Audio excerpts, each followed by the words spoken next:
അഭിഷേകമന്ന എന്ന വചന സന്ദേശത്തിലേക്ക് എല്ലാവർക്കും സ്വാഗതം. ഹെബ്രായ ലേഖനം 10-ാം അധ്യായത്തിന്റെ 19 മുതലുള്ള വചനഭാഗത്ത് ജീവനുള്ള പുതുവഴി നമുക്ക് വേണ്ടി തുറന്നു തന്ന യേശു കർത്താവ്. എങ്ങനെയാണ് ജീവനുള്ള പുതുവഴി തുറന്നത്? നമുക്ക് വേണ്ടി യേശു കാൽവരി ക്രൂശിൽ മരിച്ചു. അവിടെ പത്രോസിന്റെ 1-ാം ലേഖനത്തിൽ 2-ാം അധ്യായത്തിന്റെ 21 മുതലുള്ള വചനഭാഗത്ത് പറയുകയാണ്, അവൻ നമുക്ക് വേണ്ടി ഒരു മാതൃക വെച്ചേച്ചു പോയിരിക്കുന്നു. അവന്റെ കാൽച്ചുവട് പിന്തുടരുവാൻ ഒരു മാതൃകയാണ്. ഒന്ന്, ജീവനുള്ള പുതുവഴിയിലേക്കുള്ള ഒരു മാതൃകയാണ് അവന്റെ കാൽച്ചുവട് എന്നത്. രണ്ടാമതായി, നമുക്ക് വേണ്ടി യേശു കർത്താവ് ഈ വഴി തുറന്നു തന്നിരിക്കുക. എങ്ങനെ?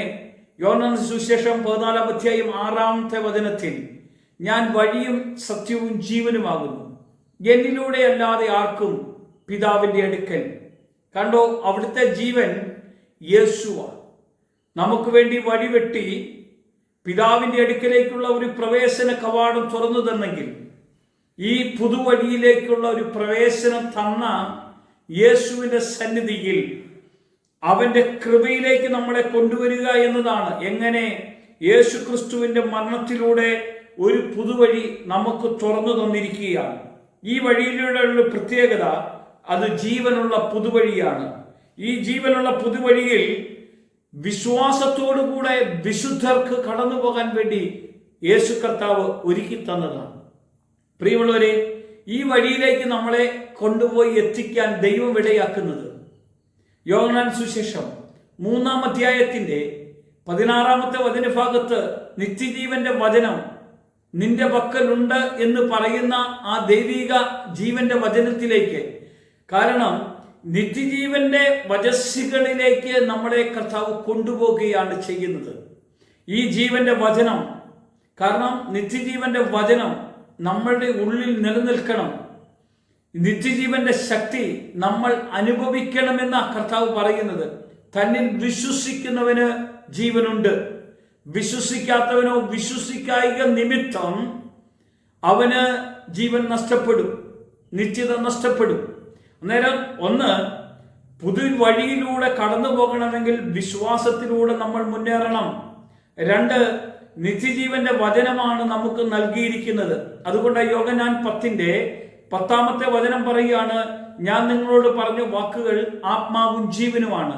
കാരണം ഈ ജീവനുള്ള വഴിയിലേക്കും ആത്മാവിന്റെ സാന്നിധ്യത്തിലേക്കുമാണ് നമ്മളെ കർത്താവ് കൂട്ടിക്കൊണ്ടുപോകുന്നത്. ഞാൻ പറയാം, ഈ ഒരു പ്രഭാതത്തിൽ കർത്താവിനോട് കൂടെ കർത്താവിന്റെ സ്നേഹം അനുഭവിച്ച്, കർത്താവിന്റെ കൂട്ടായ്മയെ അനുഭവിച്ച്, ജീവന്റെ വചസ്സുകളെ അനുഭവിച്ച് കടന്നു പോകാൻ നമുക്ക് ഇടയാകുന്നുവെങ്കിൽ, ഈ ഇടവരുത്തുന്ന ദൈവശക്തി ഉണ്ടല്ലോ, അത് നമുക്കൊന്ന് ജീവൻ തരും. 2, നമുക്ക് ശക്തി തരും. 3, നമുക്ക് അഭിഷേകം തരും. 4, നമ്മുടെ വിശ്വാസത്തിന് വലിയ വർധനവ് വരും. അതുകൊണ്ടാണ് യോഹന്നാൻ സുവിശേഷം 17-ാം അധ്യായത്തിൽ 3-ാമത്തെ വചനം പറയുകയാണ്, ഏകസത്യ ദൈവമായ അങ്ങയെയും അങ്ങയച്ച യേശു ക്രിസ്തുവിനെയും വിശ്വസിക്കുക എന്നതാണ് നിത്യജീവൻ. കാരണം ഏകദൈവ വിശ്വാസത്തിലേക്ക് പുത്രനിലൂടെ നമ്മളെ കൊണ്ടുപോകാൻ തക്കവണ്ണം, എന്തിനാ? നിത്യജീവൻ തരുവാൻ വേണ്ടി. നിത്യജീവന്റെ വചസ്സുകളിലേക്ക് നമ്മളെ കൂട്ടിക്കൊണ്ടുവരുന്ന ഒരു ദൈവത്തിന്റെ പ്രവൃത്തിയെ നമുക്ക് കാണാൻ കഴിയും. ഞാൻ പറയാം, അസാധ്യമായിരിക്കുന്ന കാര്യങ്ങളെ സാധ്യമാക്കി തരുന്ന ഒരു കർത്താവ്, അസാധ്യ കാര്യങ്ങളെ സാധ്യമാക്കി തരാൻ കഴിയുന്ന ഒരു യേശു നമ്മുടെ മധ്യയുണ്ട്. യേശുവിന്റെ അടുക്കൽ വന്ന തളർവാദ രോഗി, മനുഷ്യർക്കാർക്കും ആ രോഗത്തിൽ സൗഖ്യപ്പെടുത്താൻ കഴിഞ്ഞില്ല. യേശു കർത്താവ് ആ തളർവാദിയുടെ രോഗിയുടെ അടുക്കൽ ചെന്നു. 38 വർഷക്കാലം, ചെറിയ വർഷങ്ങാനുമാണെങ്കിൽ ആരെങ്കിലും ഒരു ഫിസിയോതെറാപ്പി ചെയ്തോ എങ്ങനെയെങ്കിലും രക്ഷപ്പെടുത്താൻ കഴിഞ്ഞേനെ, ഏതെങ്കിലും ഡോക്ടറിന്റെ ട്രീറ്റ്മെന്റുകളിലൂടെ കഴിഞ്ഞേനെ. ഇതൊന്നും കഴിയാത്ത അത്രയും പഴക്കമുള്ള രോഗിയുടെ അടുക്കൽ ചെന്നുകൊണ്ട് അവനോട് പറയാം, നിന്റെ പാപം ഞാൻ മോചിച്ചു. പാപം മോചിച്ചപ്പോൾ അവന്റെ രോഗം മാറി. കാരണം പാപത്തിലൂടെ ചില രോഗങ്ങൾ വരുന്ന കുടുംബത്തെ തകർക്കുന്നുണ്ട്, കുടുംബ ജീവിതത്തെ തകർക്കുന്നുണ്ട്. പാപം വലിയ വിഷയമാണ്. എന്നാൽ ഞാൻ പറയാം, ഈ പാപം നമുക്ക് വേണ്ടി യേശു ഏറ്റെടുത്തു. യേശു കാൽവരിയിൽ ഏറ്റെടുത്തപ്പോൾ നമുക്ക് ദൈവവും മനുഷ്യനും തമ്മിലുള്ള ബന്ധം നമുക്ക് വേണ്ടി തുറന്നു തന്നു. കാൽവരിയിൽ യേശു മരിക്കുമ്പോൾ വലിയ സംഭവം നടന്നു, വലിയ ദൈവിക പ്രവൃത്തികൾ നടന്നു. എന്താണെന്നറിയാമോ? ദേവാലയത്തിന്റെ തിരശ്ശീല മോൾ തൊട്ട് താഴെ വരെ കയറി. എന്ത്? നമുക്ക് ദൈവത്തിന്റെ സന്നിധിയിൽ കടന്നു ചെല്ലാൻ, ആ ദൈവത്തിന്റെ സന്നിധിയിൽ നിന്ന് പ്രാർത്ഥിക്കാൻ, നമുക്ക് പ്രാർത്ഥിക്കാനുള്ള അവകാശം ദൈവം തന്നു, നമുക്ക് പ്രാർത്ഥിക്കാനുള്ള സ്വാതന്ത്ര്യം ദൈവം തന്നു. അതുകൊണ്ടാണ് കർത്താവ് പറയുന്നത്, പുത്രൻ നിങ്ങളെ സ്വതന്ത്രരാക്കിയാൽ നിങ്ങൾ സാക്ഷാൽ സ്വതന്ത്രരാണ്. ഈ ഒരു സ്വാതന്ത്ര്യത്തിലേക്ക് നമ്മെ നയിച്ച കർത്താവിന്റെ വഴിയാണ് പുതുവഴി എന്ന് പറയുന്നത്.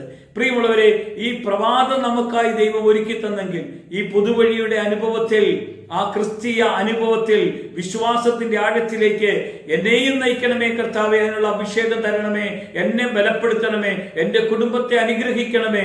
എൻ്റെ ജീവിതത്തിന്റെ വിഷയങ്ങൾ യേശുവിന്റെ നാമത്തിൽ മാറിപ്പോകത്തക്ക വിധം എനിക്കായി തുറന്നു തന്ന വഴിയിൽ സ്വാതന്ത്ര്യത്തോടെ നയിക്കാൻ എനിക്ക് ശക്തി തരണം. യേശുവിന്റെ നാമത്തിൽ തന്നെ ആമേൻ.